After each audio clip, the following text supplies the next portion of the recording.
Welcome to This Is Real, where I talk about all things video games. In this video, I'll be reviewing Xenoblade Chronicles 2 for the Nintendo Switch. Similar to the original Xenoblade Chronicles, Xenoblade Chronicles 2 is an ambitious action JRPG that features a sprawling overworld that spans over 70 hours of playtime. Before I start critiquing the game officially, I'd like to say that this game suffers from the "trust me, you'll get better" syndrome. So that's the biggest complaint I have with the game.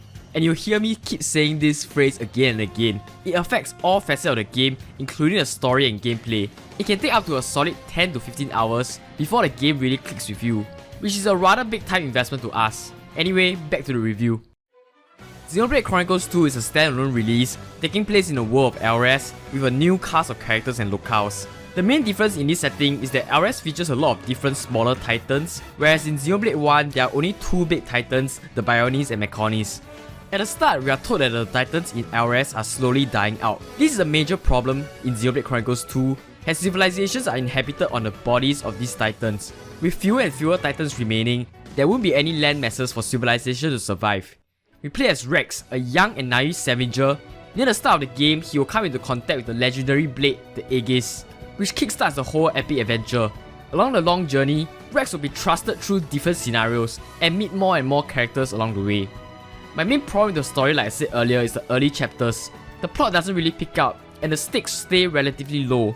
There just isn't any hook for you to really care about the plot.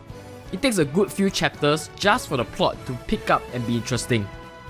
And on my first playthrough, playing through the early game, I really didn't like Rex as a protagonist at all.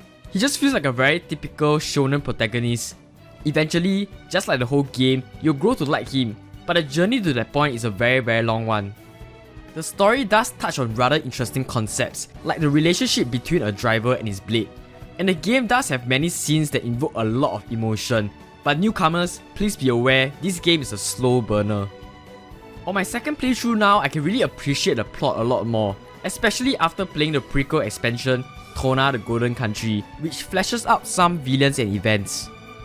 Overall, if I were to compare this game's main plot to Xenoblade 1, I have to give the edge to Xenoblade 1, as I feel that that game had a better party cast and overall more memorable scenes. However, the one thing that Xenoblade Chronicles 2 improved on are the side quests. This game isn't filled to the brim with generic queue or fetch quests that auto-complete. Instead, there's actually some rhyme and reason to the side quests with decent writing. Although some of the side quests can be quite tedious, with more and more objectives getting put on top of one another, the highlights are definitely the side quests associated with the rare blades. The writing is just so much better compared to Xenoblade 1's generic quests.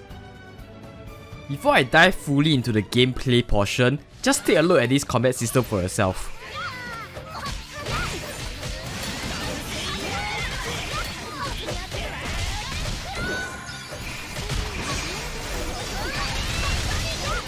Doesn't this look super complicated and uninviting? I swear this action combat system is one of the most non-friendly systems out there. It's like 18,545 different mechanics present. It took me more than 15 hours just to comprehend the different mechanics, and an additional 10 hours to truly get decent with this system. It doesn't help that the tutorial in this game doesn't really explain the different mechanics that well, and will just gloss over vital details, resulting in some terrible difficulty spikes. Like this fight right here. I remember it was so infuriating when I first played it, like I just couldn't stop dying. It felt so bad getting stuck here for 2 hours that I end up just resorting to googling how the combat system works, relearning everything from the ground up again. And once again, I hate to say it, but the combat system does get better over time. In fact, I really love this combat system here, and I absolutely prefer it over Xenoblade 1 combat system. And that mainly has to do with the speed and franticness of the combat system. What I'm doing here is essentially auto attack cancelling, art cancelling, which is not only fun but also require you to execute it correctly. And this is aided by the different blades you can equip and switch in mid-battles. Each weapon type has their own attacking rhythm, and it's just incredibly fun to cancel attacks into one another.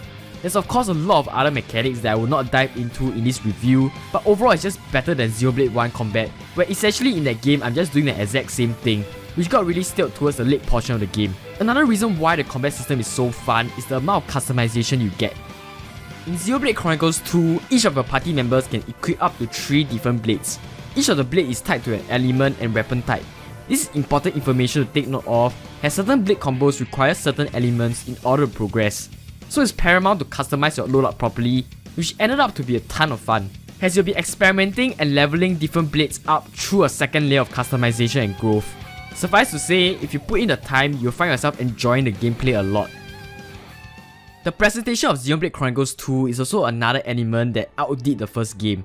Firstly, the landscape and world design is just top class, which at this point should not be a surprise any longer. Monolith Soft is the king in designing massive open worlds and landscape. Out of all the games Monolith Soft had a hand in, I believe Xenoblade Chronicles 2 is by far the best world Monolith Soft has ever created. It's worlds like this that truly make other games, especially Switch games, look bad. Not only that, the models this time are also extremely pleasing to look at, with its very anime aesthetic. The animations are also a huge improvement over Xenoblade 1, which is of course expected. But the thing I would like to highlight are the cutscenes, especially the ones that have a lot of action sequences. They are so well animated and choreographed. Not to forget the cinematics that accompany it, it is so well executed. It's a shame the game doesn't run in Full HD, but overall the design language and art style still shine through, well at least in dock mode. In handheld mode, the game does not run close to 720p and is overall just less sharp.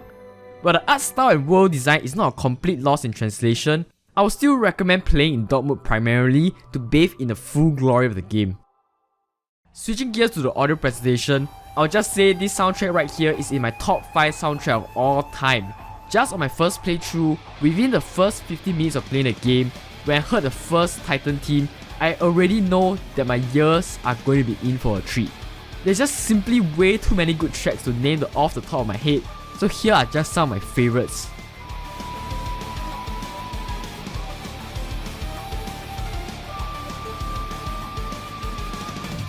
The fact that this game is not even nominated for the Game Awards for Best Score and Music in 2018 is absolutely a travesty. My only major gripe with the audio presentation is the English dub. It's downright terrible and does not do the game justice at all. I would not recommend playing the game with the English cast. I strongly recommend playing the game with the original Japanese voice acting. No, you don't get it. You're coming with me. Alright, before I conclude the video review, I would like to talk about this one big pet peeve I have with the game, and that's the horrible compass waypoint system. It absolutely sucks. Because of the dense nature of the world, a lot of time the way to traverse to the objective is not in a straight line. But this compass doesn't really help at all. It doesn't point at which entry to go into, which way to climb the terrain. It just shows the direction and the altitude and the distance. It absolutely grinded my gears, where I'll just walk and follow the compass, and then in the end the entry point is somewhere off the other map. It is absolutely frustrating following the compass. I cannot overstate it. To summarize, Xenoblade Chronicles 2 is a very ambitious release on the Nintendo Switch, featuring one of the best world and level design that's in my opinion even better than Xenoblade 1 and all of the other Monolith Soft works. It also had a much more involved and fast-paced combat system that is just so fun, provided you put the time to learning it. Accompanying it is a deep customization in regards to different blades and playstyles that makes the whole combat system very fluid. Once again, in my opinion, I think it's better than Xenoblade 1. Xenoblade Chronicles 2 also have one of the best soundtracks in all video games, period. Negatives are that overall the entire game suffers from the trust me it will get better syndrome. The story, gameplay and combat system needs a good 10 to 15 hours before unraveling into something good. The game doesn't look good in handheld mode, the English dub is terrible, the tutorial included for the combat system didn't really explain the mechanics that well, and the compass is a terrible way to navigate. With all that being said, I'm giving Xenoblade Chronicles 2 a 9 out of 10. It is a great JRPG, perfect for JRPG fans out there. For others though, I would actually recommend playing through Xenoblade 1 first. As like I said many times in this review, this game is a slow burner. Speaking of Xenoblade 1, you can watch my review of said game here. And for more JRPGs, Nintendo Switch game reviews, press the subscribe button. So long guys, so long.